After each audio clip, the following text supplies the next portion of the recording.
कहानी एक वफादार नौकर गोपाल की है जो अपने मालिक के प्रति निस्वार्थ भक्ति रखता है।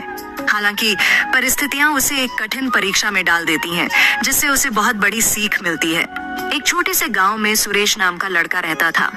बचपन में ही उसने अपने माता पिता को खो दिया। उसके पास न कोई सहारा था, न ही उसके पिता की कोई जमीन। वह एक छोटी सी झोपड़ी में रहता था, लेकिन गांव में आई बाढ़ के कारण उसकी झोपड़ी भी बह गई। गांव के जमींदार धर्मदास बहुत दयालु व्यक्ति थे।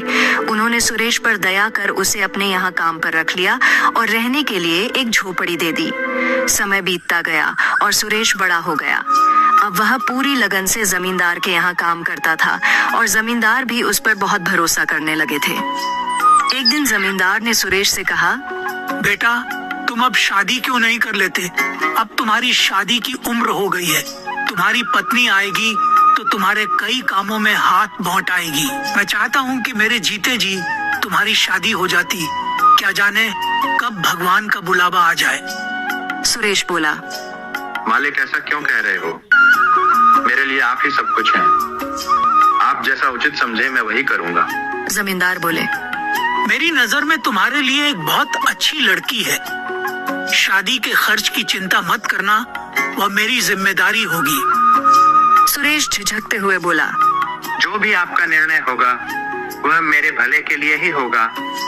आप मेरे पिता समान हैं। धर्मदास का बेटा विक्रम ये सब सुन लेता है और गुस्से में अपने पिता के पास आता है। पिताजी, ये आप क्या कर रहे हैं? सुरेश हमारा नौकर है और आप उसकी शादी का खर्च क्यों उठा रहे हैं? धर्मदास ने सख्ती से जवाब दिया, वह मेरा नौकर नहीं, बेटे जैसा है।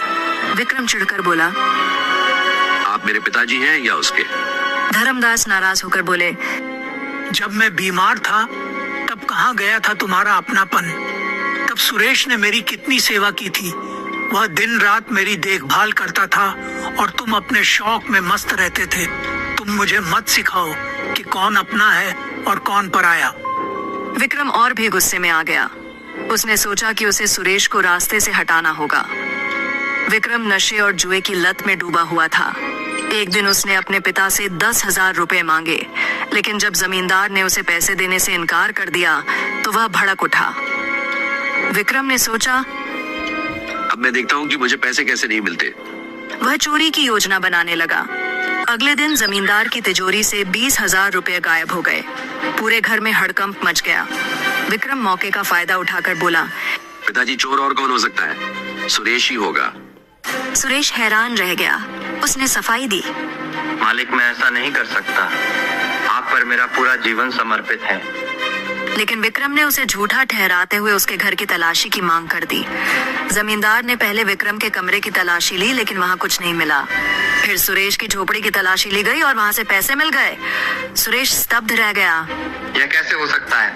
ये किसी की साजिश है। जमींदार का भरोसा टूट गया। विक्रम बोला, देख लिया पिताजी, अब पता चला कि कौन सच्चा है और कौन झूठा। धर्मदास को बहुत बड़ा झटका लगा। उन्होंने सुरेश की तरफ देखा, लेकिन कुछ नहीं बोले। सुरेश रोते हुए बोला, मालिक, मैं निर्दोष हूँ। मैं आपके लिए जान दे सकता हूँ, पर चोरी नहीं कर सकता। धर्मदास ने गहरी सांस ली और कहा, मुझे अब कुछ नहीं कहना, तुम यहाँ से चले जाओ। सुरेश वहां से दुखी होकर चला गया, लेकिन गांव के एक बुजुर्ग ने यह सब देख लिया था। उन्होंने जमींदार को बताया कि उन्होंने आधी रात को विक्रम को चुपके से पैसे छुपाते देखा था। धर्मदास को जब यह सच पता चला तो उन्हें बहुत पछतावा हुआ। उन्होंने तुरंत सुरेश को बुलाया और गले से लगा लिया। बेटा, मुझसे बहुत बड़ी गलती हो गई। मैं तुम पर भरोसा नहीं कर सका। विक्रम ही असली चोर है। सुरेश की आंखों में आंसू थे, लेकिन उसने जमींदार से कहा, मालिक, आपको दोषी महसूस करने की जरूरत नहीं।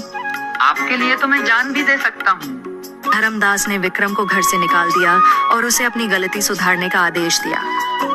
विक्रम का झूठ उजागर हो चुका था।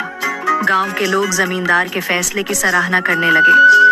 सुरेश को फिर से जमींदार ने अपने साथ रख लिया और उसे अपना उत्तराधिकारी बना लिया। इंसान की असली पहचान उसके कर्मों से होती है, न कि उसकी संपत्ति से।